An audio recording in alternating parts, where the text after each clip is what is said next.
Hello students, आज हम B part first के सेकंड पेपर राजस्थान के भूगोल के बारे में बात करने वाले हैं।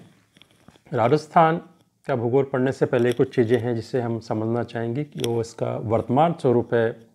जिसे हम यहाँ इस नक्शे के माध्यम से देख सकते हैं। इसमें अलग अलग राज्य जो उत्तर में हैं, पश्चिम में हैं, दक्षिण में हैं, पूर्व में, इनको अच्छी तरह से जानते हैं। उत्तर में गंगानगर, हनुमानगढ़, पश्चिम में जैसलमेर, बाड़मेर, जोधपुर, दक्षिण में डूंगरपुर, उदयपुर, बांसवाड़ा और दक्षिण पूर्व में कोटा, बारां, झालावाड़ और उत्तर पूर्व की तरफ या पूर्व की तरफ जयपुर, दौसा, अलवर, भरतपुर, धौलपुर, करौली। तो इस प्रकार से ये अलग अलग ज़िले हैं। लेकिन ये जो वर्तमान स्वरूप इसका है, इसको बनने के पीछे कौन कौन से जो इसके चरण थे वो सामने आए, उसको हम देखते हैं। आधुनिक राजस्थान के निर्माण की जो अवस्था है उसे हम कह सकते हैं। तो उसमें जब भारत आज़ाद हुआ था उस समय राजस्थान की स्थिति अलग थी, क्योंकि कई रजवाड़ों और ठिकानों में ये बटा हुआ था। तो उससे एक बड़ी चुनौती उस समय देश के सामने ये थी कि किस प्रकार इसको एक इकाई के रूप में पिरोया जाए। तो उसके लिए अलग अलग स्तरों पे कई प्रयास किए गए थे, जिनकी अलग अलग चरण हम देख सकते हैं। तो राजस्थान राज्य का जो वर्तमान प्रशासनिक स्वरूप राज्य पुनर्गठन अधिनियम 1956 के अंतर्गत 1 नवंबर 1956 को अस्तित्व में आया। इससे पहले ये राजपूताना कहलाता था और इसमें 19 रियासतें तथा कौन कौन सी थी 19 में से? एक बीकानेर, जयपुर, जोधपुर, जैसलमेर, उदयपुर, कोटा, भरतपुर, बूंदी, धौलपुर, झालावाड़, करौली, अलवर, किशनगढ़, शाहपुरा, बांसवाड़ा, डूंगरपुर, प्रतापगढ़, सिरोही और टोंक। और 3 ठिकाने थे, लावा, कुशलगढ़ और नीमराना। और चीफ कमिश्नर द्वारा प्रशासित अजमेर, मेरवाड़ा का क्षेत्र। इस तरह से ये पूरा राजस्थान, या जिसे राजपूताना कहा गया है, वो बटा हुआ था। अब ब्रिटिश राजपूताना की सभी रियासतें ब्रिटिश सत्ता के अधीन थी और इनमें शांति एवं व्यवस्था की देखरेख का दायित्व एजेंट टू गवर्नर जनरल पे था। उसका प्रधान कार्यालय आबू पर्वत में स्थित था। राजपूताना शब्द का सर्वप्रथम प्रयोग जॉर्ज थॉमस ने सन 1800 में किया था, जबकि राजस्थान शब्द का उल्लेख सर्वप्रथम कर्नल जेम्स टॉड ने 1829 में अपनी प्रसिद्ध पुस्तक annals and antiquities of Rajasthan में किया। 15 अगस्त 1947 को भारत देश जब आज़ाद हुआ, देश के तत्कालीन गृह मंत्री सरदार वल्लभ भाई पटेल के देशी राज्यों के रियासती शासकों को भारत संघ में सम्मिलित हो जाने के आह्वान के साथ ही राजस्थान में भी रियासतों के एकीकरण का दौर शुरू हुआ। वर्तमान राजस्थान के निर्माण का कार्य सन 1948 से शुरू होकर 7 चरणों में 1956 में पूर्ण हुआ। और प्रथम चरण किसकी बात करते हैं?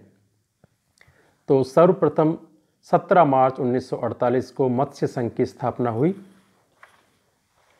इसमें अलवर, भरतपुर, धौलपुर और करौली रियासतें सम्मिलित हुई। मत्स्य संघ की राजधानी अलवर रखी गई तथा राज प्रमुख महाराजा धौलपुर को बनाया गया। इसके बाद द्वितीय चरण आता है, जिसमें राजस्थान संघ का निर्माण हुआ। मत्स्य संघ की स्थापना के 7 दिन बाद ही एक राजस्थान संघ की स्थापना हुई, जिसमें 9 रियासतें यथा बांसवाड़ा, बूंदी, कोटा, टोंक, डूंगरपुर, झालावाड़, शाहपुरा, किशनगढ़ और प्रतापगढ़ सम्मिलित हुई। इस संघ की स्थापना 25 मार्च 1948 को हुई और इसकी राजधानी कोटा रखी गई। राज प्रमुख महाराव कोटा तथा उपराज प्रमुख महारावल डूंगरपुर को बनाया गया। इसके बाद तीसरे चरण में संयुक्त राजस्थान की स्थापना हुई। एकीकरण के तीसरे चरण में उदयपुर रियासत का भी 18 अप्रैल 1948 को राजस्थान संघ में विलय हो गया तथा इस नए संघ का नाम दिया गया संयुक्त राजस्थान। और संयुक्त राजस्थान की राजधानी उदयपुर बनाई गई। राज प्रमुख उदयपुर महाराणा तथा उपराज प्रमुख कोटा महाराव को बनाया गया। संयुक्त राजस्थान का उद्घाटन तत्कालीन प्रधानमंत्री पंडित जवाहरलाल नेहरू ने किया था। इसके बाद चतुर्थ चरण में बृहत्तर राजस्थान की स्थापना हुई। एकीकरण के चतुर्थ चरण में 30 मार्च 1949 को संयुक्त राजस्थान तथा जयपुर, जोधपुर, बीकानेर और जैसलमेर रियासतों का विलय कर दिया गया। इसकी राजधानी जयपुर को बनाया गया। उदयपुर महाराणा को महाराज प्रमुख, जयपुर महाराजा को राज प्रमुख तथा कोटा महाराव को उपराज प्रमुख बनाया गया। बृहत्तर राजस्थान का विधिवत गठन सरदार पटेल ने किया और पंडित हीरालाल शास्त्री को बृहत्तर राजस्थान के प्रथम मुख्यमंत्री के रूप में शपथ दिलवाई गई। ये जो भी चीज़ें यहाँ बताई जा रही हैं जीके के हिसाब से भी बहुत ज़्यादा महत्वपूर्ण बनती हैं। कई प्रकार की प्रतियोगी परीक्षाओं में इनमें से प्रश्न किए जाते हैं। पांचवा चरण रहा संयुक्त बृहत्तर राजस्थान। 15 मई 1949 को बृहत्तर राजस्थान में मत्स्य संघ भी शामिल हो गया और इसका नाम संयुक्त बृहत्तर राजस्थान हो गया। इसकी राजधानी जयपुर ही रही और छठा चरण इसके बाद इसमें राजस्थान संघ का निर्माण हुआ। 26 जनवरी 1950 को संयुक्त बृहत्तर राजस्थान में सिरोही रियासत के शामिल होने के बाद यह राजस्थान संघ कहलाने लगा और इसकी राजधानी जयपुर ही रही। और इसके बाद आता है सप्तम चरण पुनर्गठित राजस्थान। राजस्थान की पूर्ण गठन की प्रक्रिया 1 नवंबर 1956 को पूर्ण हुई, जब केंद्र शासित क्षेत्र अजमेर राज्य, माउंट आबू और सुनील टप्पा का क्षेत्र भी इसमें सम्मिलित कर दिया गया तथा सिरोंज का क्षेत्र वर्तमान मध्य प्रदेश राज्य में मिला दिया गया। इस प्रकार 7 चरणों में वर्तमान राजस्थान का निर्माण हुआ और 1 नवंबर 1956 को नवगठित राजस्थान में 26 जिले एवं 5 संभाग, इसमें अजमेर, जोधपुर, उदयपुर, बीकानेर और कोटा थे। और अप्रैल 1962 में राज्य में संभागीय व्यवस्था को समाप्त कर दिया गया, किंतु 26 जनवरी 1987 को हरिदेव जोशी की सरकार ने राज्य को 6 संभागों यथा जयपुर, अजमेर, जोधपुर, उदयपुर, कोटा एवं बीकानेर में विभक्त कर दिया। धौलपुर राज्य का 27वां जिला 15 अप्रैल 1982 को, 10 अप्रैल 1991 को बारा, दौसा एवं राजसमंद क्रमशः 28वां, 29वां, 30वां जिला घोषित किया गया। 12 जुलाई 1994 को हनुमानगढ़ राज्य का 31वां और 19 जुलाई 1997 को करौली 32वां जिला घोषित किया गया। तो इस प्रकार राजस्थान का जो वर्तमान स्वरूप है वो अस्तित्व में आया।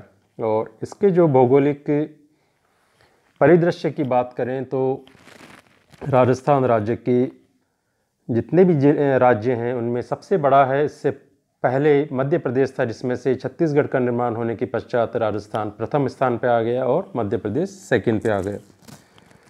तो राजस्थान राज्य देश के उत्तर पश्चिमी भाग में स्थित है और इसका जो अक्षांश देशांतरीय विस्तार है 23 डिग्री 3 मिनट से उत्तरी अक्षांश से 30 डिग्री 12 मिनट उत्तरी अक्षांश तथा 69-30 से पूर्वी देशांतर से 78 डिग्री 17 मिनट पूर्वी देशांतर के बीच में इसका अक्षांशीय और देशांतरीय विस्तार स्थित है।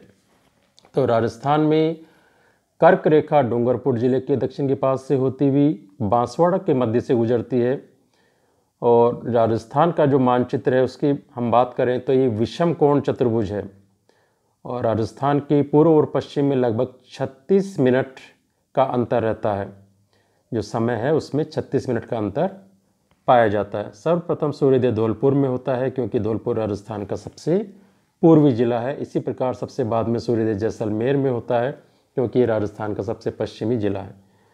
श्री गंगानगर जिले में सूर्य किरणों का तिरछापन सर्वाधिक होता है और राज्य का विस्तार उत्तर दिशा में कोणा गांव जो गंगानगर जिले में है, वहाँ से दक्षिण में बोरकुंड बांसवाड़ा जिले तक 826 किलोमीटर तथा पश्चिम में कटरा गांव जो जैसलमेर में है, वहाँ से पूर्व में सिलान गांव जो धौलपुर में है 869 किलोमीटर तक है। तो उत्तर दक्षिण और पूर्व पश्चिम इसकी ये लंबाई चौड़ाई है।